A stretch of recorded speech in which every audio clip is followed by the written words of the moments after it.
Okay, so yo, what's up?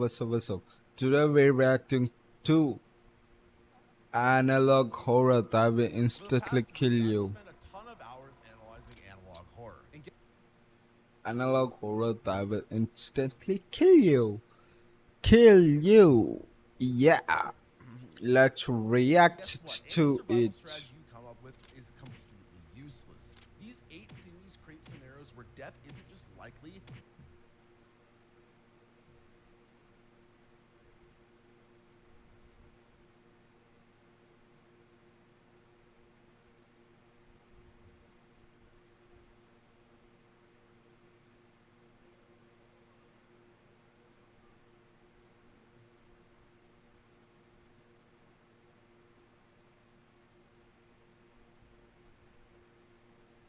And what the damn, this is awkward.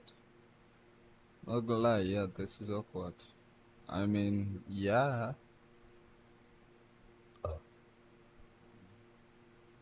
Okay, let's react. Wait.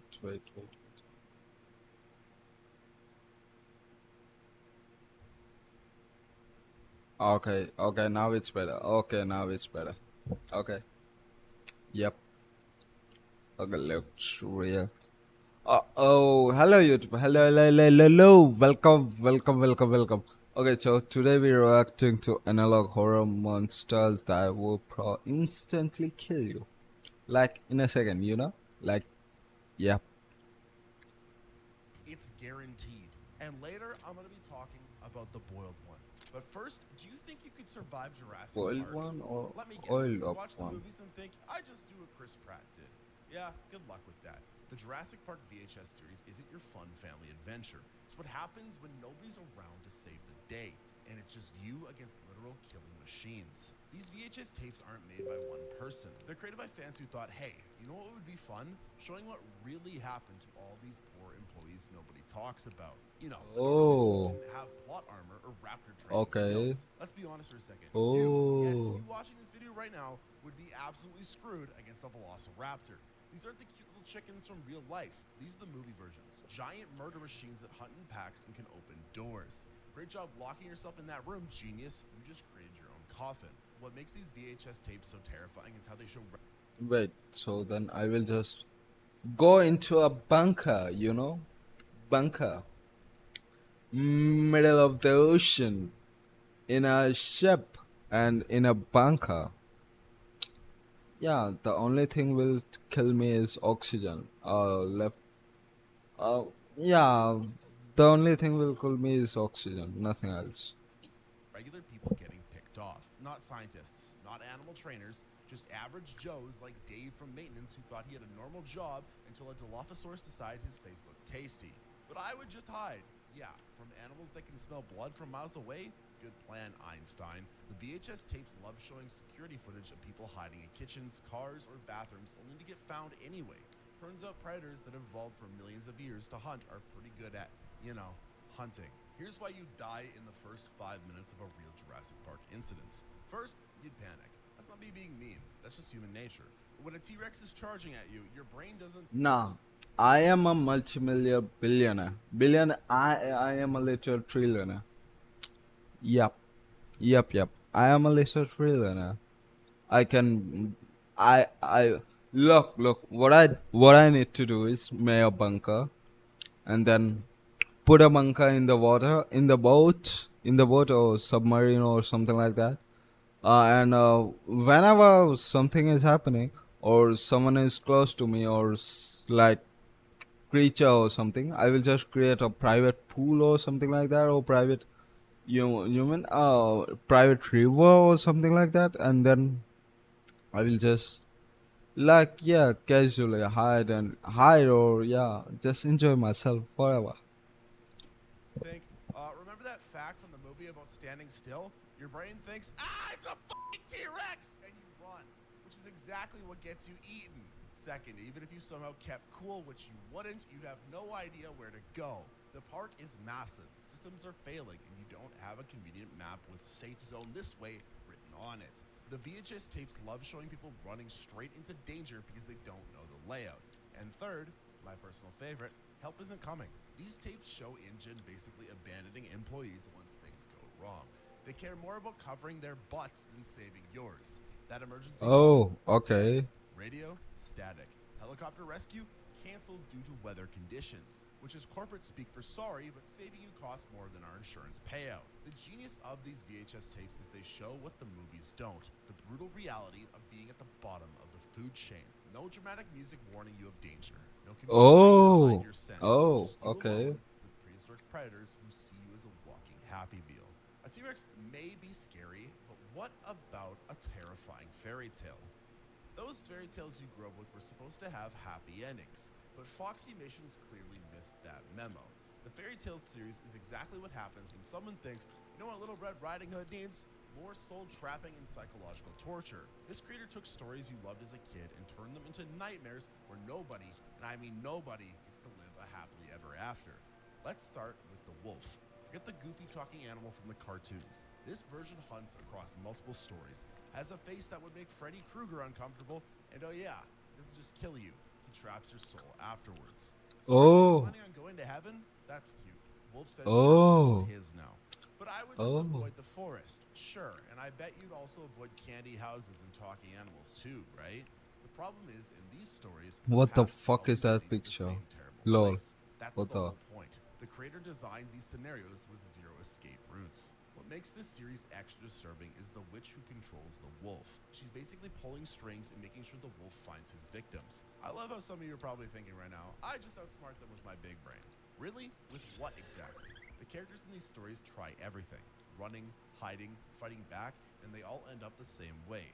Dead with their souls trapped in some kind of internal torment. The scariest part isn't even the monsters themselves. It's how Foxy Missions turns familiar comfort zones into death traps. That path to Grandma's house? Death trap. Those cute little houses the pigs built? Death traps. The trail of breadcrumbs? You guessed it, death trap. Some horror fans dismiss this series because it borrows its style from the Walton Files, but honestly, that's like complaining about the wallpaper while ignoring the axe murderer in your living room. The real terror comes from the hopelessness baked into these stories. Think about it. Fairy tales were originally meant to warn kids about dangers. Don't talk to strangers becomes don't talk to wolves who will eat your grandma. But in Foxy Mation's world, even following the warnings doesn't save you. The storyteller has rigged the game. You literally can't win. Here's why you would be toast in this universe. First, you'd walk right into the trap because it looks familiar. Oh, I know this story. Yeah, you know the Disney version, not the one where your soul gets eaten. Second, the wolf isn't just some dumb animal. He's a calculated hunter who enjoys the psychological breakdown before the kill. He'd have you Oh, questioning your own sanity before you even realized you were being hunted. And finally, escape is impossible by design. The series literally shows characters thinking they've won, only to reveal, surprise, the nightmare continues. Those bedtime stories your parents read to you weren't preparing you for monsters under the bed. They were warning you about the ones waiting in Foxy Mation's twisted fairy tale universe, where not even your soul gets a happy ending. At least the wolf is kind of humanoid-ish. At least with humanoids, you can see what's hunting you. Except in Basewood County, where what you see will make you wish you were blind. Imagine waking up at 3 a.m. to find something standing in your bedroom doorway. It looks human, kind of, but its smile is too wide, its neck too long, and it's just wrong. Welcome to Basewood County, where the monsters don't hide under your bed. They walk right through your front door. Created by Dark Mind, this series does exactly what the name suggests. It messes with your mind.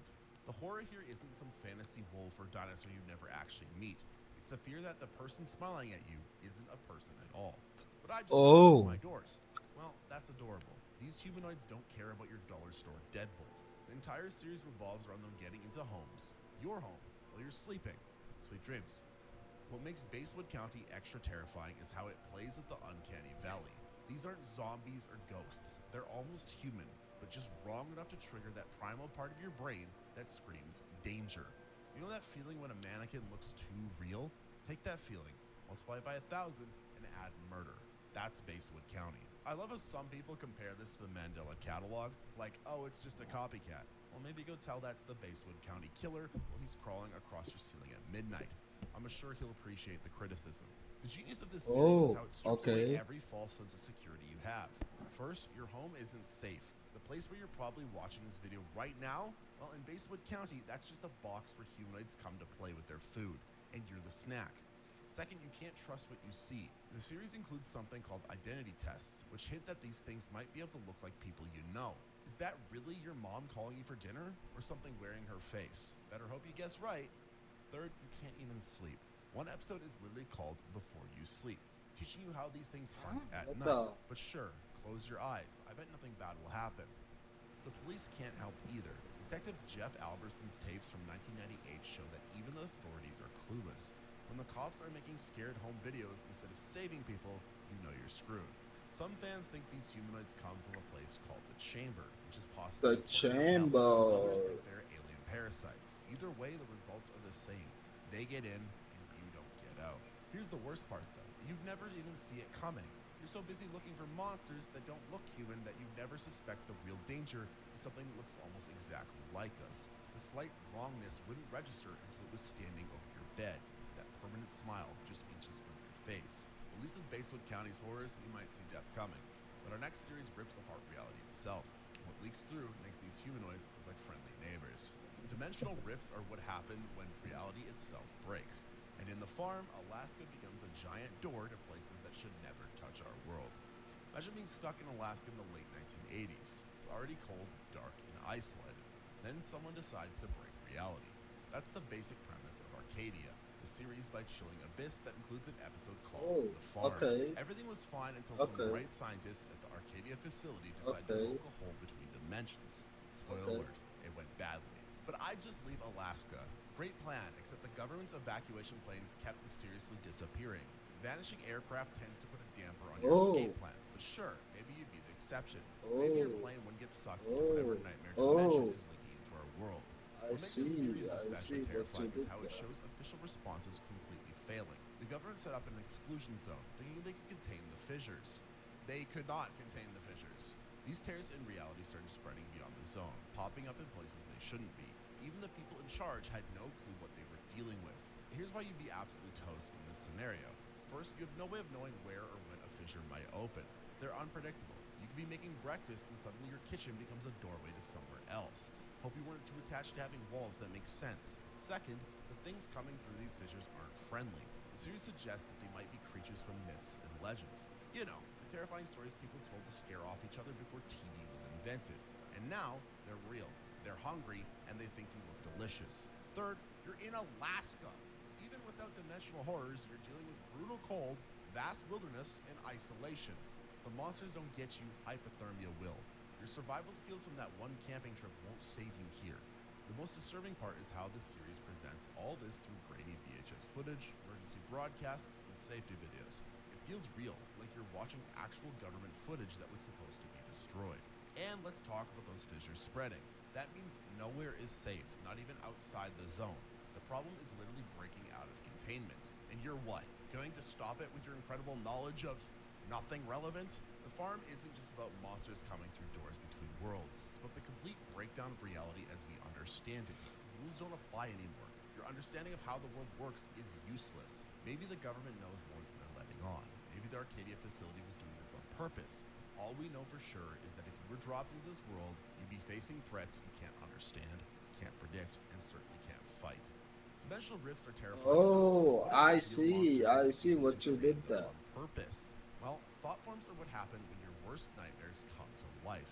And in Greylock, a company called Semiodyne turned bad thoughts into monsters that hunt you down. Rob Gavigan's Greylock is set around Mount Greylock in Massachusetts, which sounds like a nice place to go hiking until you realize it's basically a factory for pure nightmare fuel. For centuries, people sacrificed things to this mountain because something lives inside it. Something old, something hungry.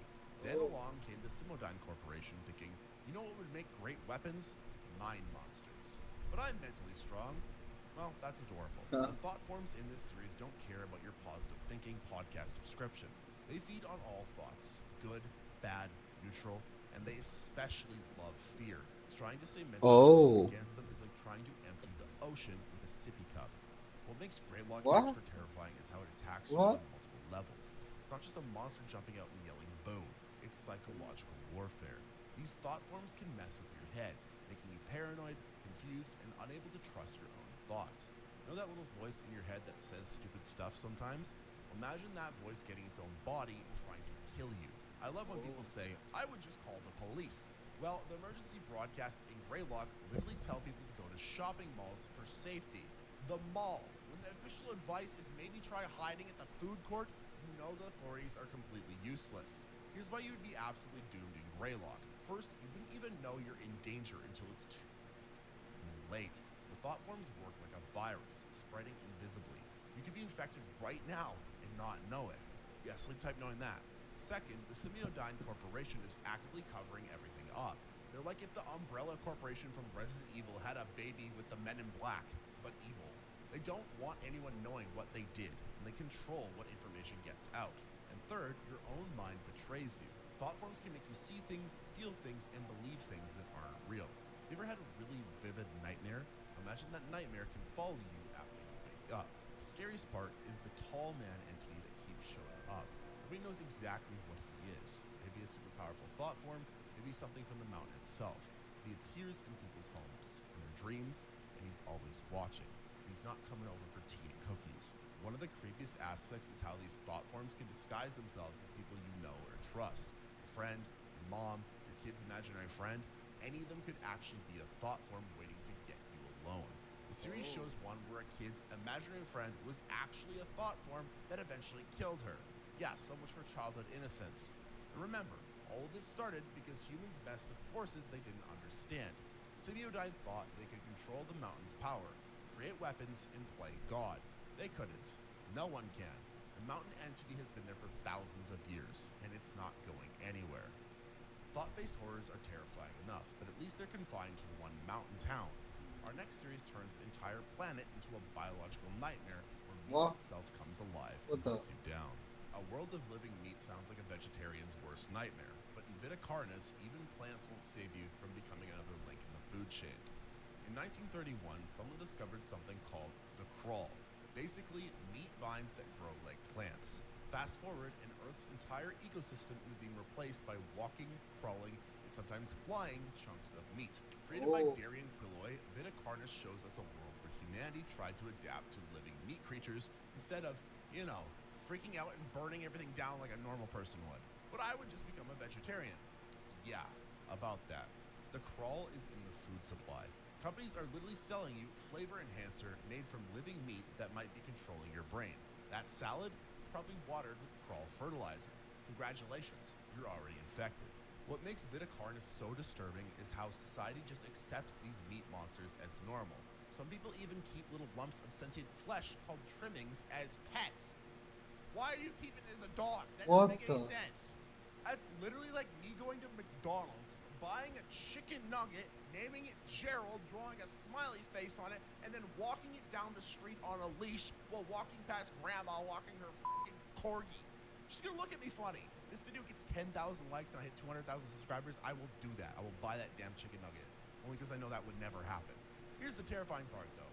There's an entire ecosystem of these things, and they all want a piece of you.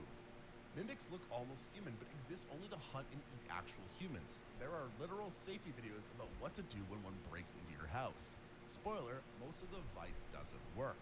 Harvesters sit in the woods with trigger roots that paralyze you if you step on them, then slowly pull you underground while you're still conscious.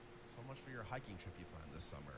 And hosts release mind-controlling spores that make you walk back to them so they can literally disembowel you while you watch. But sure, you can definitely hold your breath long enough to survive that. And monoliths are massive meat towers that can destroy entire areas and shut down all electronics with EMPs. And floating above it all is the mysterious singularity, a floating orb that might be controlling everything. The government doesn't want you to know about it, but there's a whole cult worshiping it as their prince. What I think is the most insidious part is how the corporations and government actively lie to people. They downplay the dangers, promote safe meat products that aren't actually safe, and hide the truth about what's really happening. By the time you realize the flavor enhancer in your food is making you a zombie slave to meat gods, you'll already be spreading the spores to everyone you know. Let's be real. You die in this world for 3 reasons. First, you wouldn't even know what's dangerous. Is that a harmless trimming or a baby mimic about to eat your face? Oops, guess wrong, game over. Second, some threats are literally microscopic and airborne. Host spores can travel for miles. You're breathing right now, aren't you? Yeah, that's all it takes. You're probably dead already. Third, the system is designed to feed you to these things. The corporations, the government, even your own food is compromised. The game is rigged from the start. A world of living beings might Nah, not I be ain't enough, but at surviving least it's this. confined to Earth. Nah, Our next I series ain't takes horror surviving to the this. literal stars, and nowhere in the solar system is safe No gonna from the lie, I ain't iris. surviving Cosmic that. horror makes Not Earth's at all. problems look tiny. And in Gemini Home Entertainment, the iris is turning our entire solar system into its personal Oh, playground. Remia Bodhi's okay, Gemini Home Entertainment series shows us a world where those cheesy VHS okay, tapes from the 80s and 90s are hiding a terrible truth. We're being invaded by something from beyond Neptune. And not the fun ET phone home kind of aliens. We're talking, I'm gonna remake your entire planet and everyone on it kind of aliens. The main oh, villain is the Iris, a sentient planet hiding beyond Neptune that's basically a cosmic parasite. Think of it like oh, a virus, except instead of infecting your body, it's infecting the entire solar system. And there's no okay. cosmic Advil to make it go away. But I just go off grid and hide in the woods. Oh, you mean where the wood crawlers live? Good plan, genius. Damn. These spider-like aliens are all over North America, killing people and wearing their skin like suits. They're basically identity thieves who also want to eat your face, and their disguises aren't even good. They can talk right and move all wrong, but by the time you notice, it's already too late. What makes Gemini Home Entertainment so horrifying is that there's literally nowhere to hide. In the woods, well, we just talked about wood crawlers and harvesters that will get you. In your home, fake people, which are skinwalkers wearing human skin, will break in. Underground, well, we've got giant gardeners with glowing eyes, and they're ready to transform the Earth's crust. Well, how about your dreams? Are you safe there? Well, people with deep root disease stop dreaming entirely as they slowly turn into walking plant zombies. And I love when I hear people say, I just use technology to fight back. Well, the Iris is literally controlling our technology. RegNet Computing, one of the biggest tech companies in the series, yeah, they're Oh, either compromised or actively helping the Iris. Your fancy smartphone would probably just lead the oh, wood crawlers right to you while playing the Jeopardy theme song. Here's why you wouldn't last a week in this universe. First, you wouldn't even know what's happening until it was too late. The invasion is slow and hidden behind corporate fronts and government cover-ups. By the time it makes the evening news, we're already doomed. Second, it attacks on every possible front. It's not just monsters in the woods. It's planetary corruption, technological subversion, biological infection, and social infiltration all at once. It's like facing a boxer who has 6 arms and you're blindfolded and for some reason they've got a grudge against you. And third, the scale is literally cosmic. The series shows Neptune firing a weird beam. Jupiter's red spot is called an open wound, and Saturn's rings are some kind of what? gateway. Your survival bunker isn't going to help when entire planets are being corrupted. The most disturbing part is how it all ties together. The wood crawlers and deep root disease aren't separate threats. They're all part of the same invasion. Different tentacles of the same cosmic monster. While you're worrying about the monster in your closet, the house itself is becoming a monster. The Iris doesn't just want to kill humans, it wants to transform Earth into something else entirely. Something alien, something made of meat and roots and corruption. And it's patient. It's been working for decades, and we've barely noticed. So what if it's already here today? What if the invasion has already started? Well, alien invasions are terrifying enough when you can at least see the mothership. But our final horror series attacks through something far more everyday. Your screen, the one you're using to watch this video right now. And just one glimpse is enough to trap you forever. Who would have thought your TV could paralyze you for life? But in the Boiled One phenomena, just one glance at the wrong broadcast turns you into a prisoner in your own body. Dr. Nowhere, who is actually called Silas Orion, created something truly terrifying with the Boiled One. Set in 2003, this series shows what happened when a normal TV program about plants or something got hijacked by an entity so dangerous that seeing its face or hearing its voice instantly causes locked-in syndrome. That means you're fully conscious but completely paralyzed. What? Forever.